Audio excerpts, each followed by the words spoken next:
नमस्कार सभी को। क्लास है एसटीपी सेकेंड ईयर के लिए मेडिसिन, और आज अपन पढ़ेंगे इसमें फंगल डिजीज़। इससे पहले अपन ने प्रोटोजोल डिजीज़ पढ़ ली थी, वो क्लियर हो गई। फंगल कवक या फफूंदी से होने वाले रोग कौन से? पहली चीज़ तो इसमें अंदर 3 डिजीज़ है अपनी मुख्य रूप से। पहली है रिंगवर्म, दूसरी एल्फाटोक्सिकोसिस और तीसरी है फंगल मेस्टाइटिस। ये 3 डिजीज़ है, रिंगवर्म, एल्फाटोक्सिकोसिस और फंगल डिजीज। एल्फाटोक्सिन भी बोल सकते हो आप, कोई दिक्कत नहीं है। तो एल्फाटोक्सिकोसिस डिजीज़ का नाम है और फंगल मेस्टाइटिस, ये 3 डिजीज़ है जो अपनी फंगल डिजीज़ हैं, फफूंद से या कवक से होने वाली बीमारी है। ये मैंने यहाँ पर क्लासिफिकेशन कर रखा है। अब देखो फिर डिटेल पढ़ लेंगे अपन। पहली चीज़ है रिंगवर्म। रिंगवर्म के उपनाम कौन कौन से हैं इस डिजीज़ के? पहली चीज़ तो ये है कि ये फंगल डिजीज़ है रिंगवर्म। उपनाम इसके 2 हैं मेनली। डर्मेटोफाइटोसिस पहला उपनाम, दूसरा ट्राइकोफाइटोसिस। डर्मेटोफाइटोसिस का तो मतलब है कि डर्मो का मतलब हो गया डर्मिस। डर्मिस किससे संबंधित है? स्किन से। मतलब इस बीमारी में, रिंगवर्म में है जो स्किन से संबंधित लक्षण आते हैं, इसलिए इसको बोलते हैं डर्मेटोफाइटोसिस। ठीक है।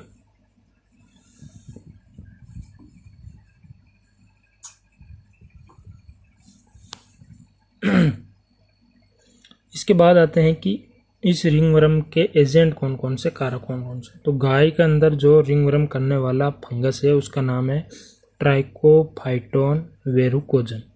ट्राइकोफाइटोन वेरुकोजन। और घोड़े के अंदर जो रिंगवर्म करता है उस फंगस का नाम है ट्राइकोफाइटोन इक्वाइनम और ट्राइकोफाइटोन मेटागोफाइटस जो है घोड़े के अंदर रिंगवर्म करता है ये फंगस।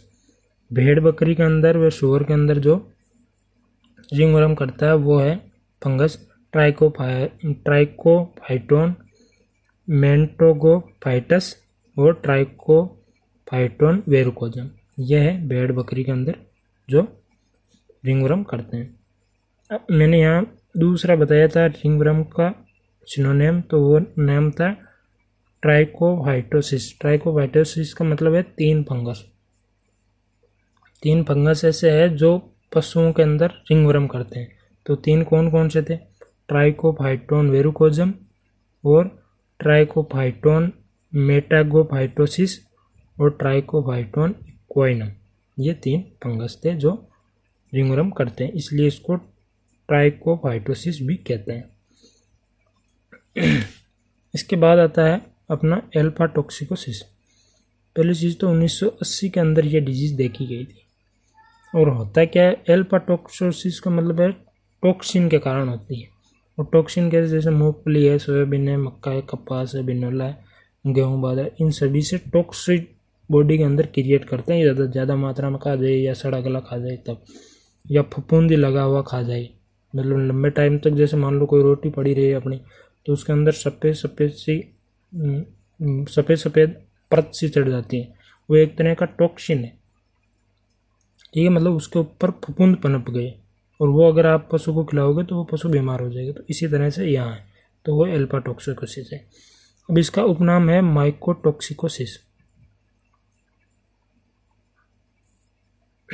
माइकोटोक्सिकोसिस क्यों है उपनाम? क्योंकि इसके अंदर जो फफूंद के कारण जो टॉक्सिक होगा उस टॉक्सिक का नाम होता है माइकोटोक्सिक, तो इसलिए इसको बोलते हैं माइकोटोक्सिकोसिस डिजीज।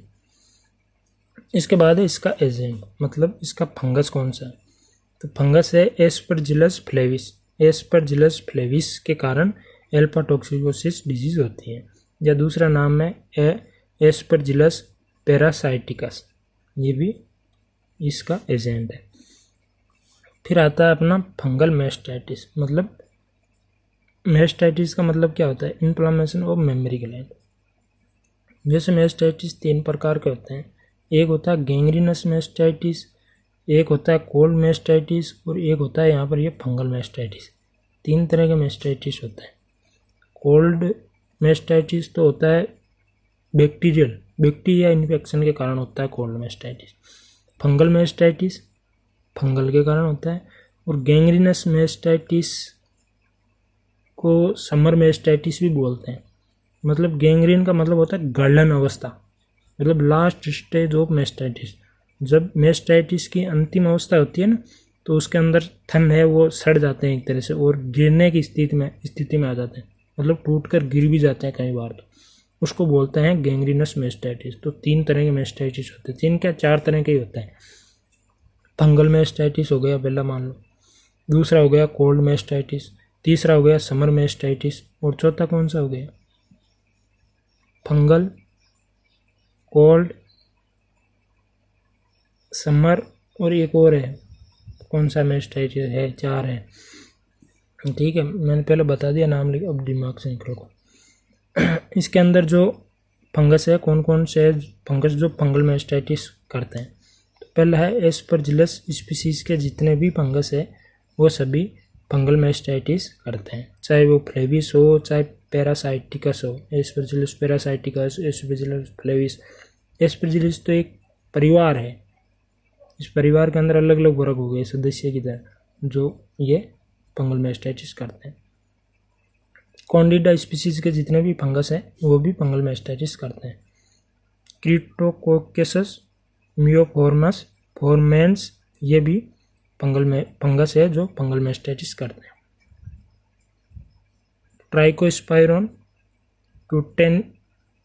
ट्यूटेनियम, ये भी फंगस है जो फंगल मेस्टाइटिस करते हैं। अब अपन पहले डिजीज पढ़ेंगे रिंग वर्म। तो रिंग वर्म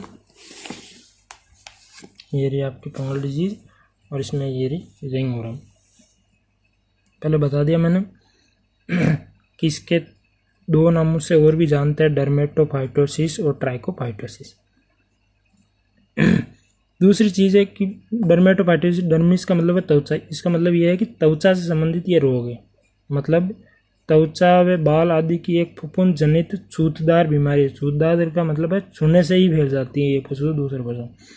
इसके बाद आती है इसकी इटियोलॉजी। इटियोलॉजी मैंने बता दी किस पशु में कैसे फैलती है, और देख लो।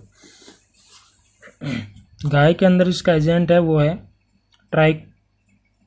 ट्राइकोफाइटोन वेरुकोजम। घोड़े के अंदर ट्राइकोफाइटोन इक्वेनम या ट्राइकोफाइटोन मेटागोफाइटस। भेड़ के अंदर ट्राइकोफाइटोन मेटागोफाइटस या ट्राइकोफाइटोन वेरुकोजम, ये एजेंट है रिंगवर्म के। इसमें होता क्या है, ये फफूंद क्या करता है, त्वचा के ऊपर क्रिटिनाइजेशन करता है। क्रिटिनाइजेशन का मतलब है त्वचा के ऊपर ऐसे रिंग सी स्ट्रक्चर बनाता है और वहाँ पर सड़न कर देता है, मतलब त्वचा खुरदरी हो जाती है उस जगह पर, उसको बोलते हैं क्रिटिनाइजेशन। जैसे नाखून है, पंजे है, इन सभी पर होता है, इसलिए इसको डर्मेटोफाइटोसिस कहते हैं। और जहाँ ये होएगा फफूंद तो उस जगह की स्किन पर सूजन हो जाएगा, इन्फ्लामेशन हो जाएगा। इसके बाद है कि ये फैलता कैसे, इसका संक्रमण कैसे होता है, रोग का संक्रमण। तो संक्रमण पहले तो एक पशु से दूसरे, अगर जिस पशु को रिंगवर्म हो रखा है तो और उसके स्वस्थ पशु संपर्क में आएगा तो वैसे ट्रांसमिट हो जाएगा। और यदि पशुशाला, गुड़शाला या श्वान गृह आदि में रोग ग्रसित पशु एक साथ रहते हैं तो भी हो सकता है। दूसरा है जब अपन खुरारा करते हैं ना, ग्रूमिंग, तो उसी कंगे से या ब्रुश से स्वस्थ रोगी पशु में आपने यूज लिया उस ब्रुश को, जो गुरारा करने का है अपना सामान, उसको अपने स्वस्थ पशु में लेंगे तो वो उसमें ट्रांसमिट हो जाएगा। तो इस तरह से ये संक्रमण फैल जाता है। इसके बाद है कि इसके लक्षण क्या आते हैं। लक्षण ये है कि इस रोग में स्थानीय गोल होता है, मतलब लेसिन होता है।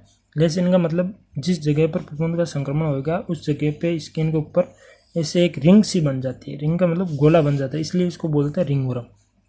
डिजीज का नाम ही उसी के आधार पर, लक्षणों के आधार पर ही दे दिया रिंगवर्म। रिंग का मतलब रिंग बन जाएगी, ठीक है, इसलिए इसको रिंगवर्म बोलते हैं। और ट्राइकोफाइटोन वेरुकोजम नामक परजीवी से इस तरह की स्थिति होती है, मतलब रिंगवर्म बनता है, रिंग बनती है। अब देखो, ये रिंग मुख्य रूप से पशु के सिर, गर्दन, गुद्दा चेहरे और आँखों व होठों के आसपास बनती है, मैक्सिमम है। बन तो कहीं भी सकती है लेकिन मैक्सिमम इन स्थानों के अंदर यह रिंग बनती है। इसके बाद इसका लक्षण यही है कि तीव्र खुजलाहट होगी पशु, अगर खुजलाहट होगी बॉडी के अंदर तो पशु दीवारों को रगड़ेगा, अपने बॉडी को है वो दीवार, नांद, इन सभी जगहों पर अपने बॉडी को रगड़ेगा, खुजलाहट करेगा, और जिसके कारण वो जगह है जहाँ पर खुजलाएगा वो लाल हो जाएगी, वहाँ के बाल या ऊन है वो भी झड़ जाएगी, झड़ने के कारण वो एक तरह से इन्फ्लेमेशन की श्रेणी में आ जाएगा वो जगह। और जिस जगह दाद हुआ है उस जगह की त्वचा है वो खुरदरी हो जाएगी, मोटी हो जाएगी, पपड़ीदार हो जाएगी, और उस जगह के बाल या ऊन है वो हट जाएगी। तो ये लक्षण है इस रिंगवर्म में। इसके बाद आता है इसका डायग्नोसिस। तो पहले निदान कि त्वचा को अपन देख कर ही पता लगा देंगे भाई ये रिंगवर्म है। दूसरा डायग्नोसिस होता है कि अपन त्वचा की स्क्रिपिंग लेंगे, स्प्रिंग का मतलब है उसकी खुरचन खुरच लेंगे ऊपर से, जैसे नीले, केवले, इनको, उन सभी को फिर क्या करते हैं 10 से 20% KHO पोटेशियम हाइड्रोक्साइड के घोल में कुछ घंटे या कुछ देर के लिए रख देंगे। रखने के बाद जो फंगस होगा ना वो उस KHO के घोल में आ जाएगा, और उसमें से अपन एक बूंद लेंगे, कल्चर लेंगे, और सूक्ष्मदर्शी की सहायता से उस फंगस को अपन देख सकते हैं। ठीक है, यह डायग्नोसिस हो गई। इसके बाद आता है इसका उपचार।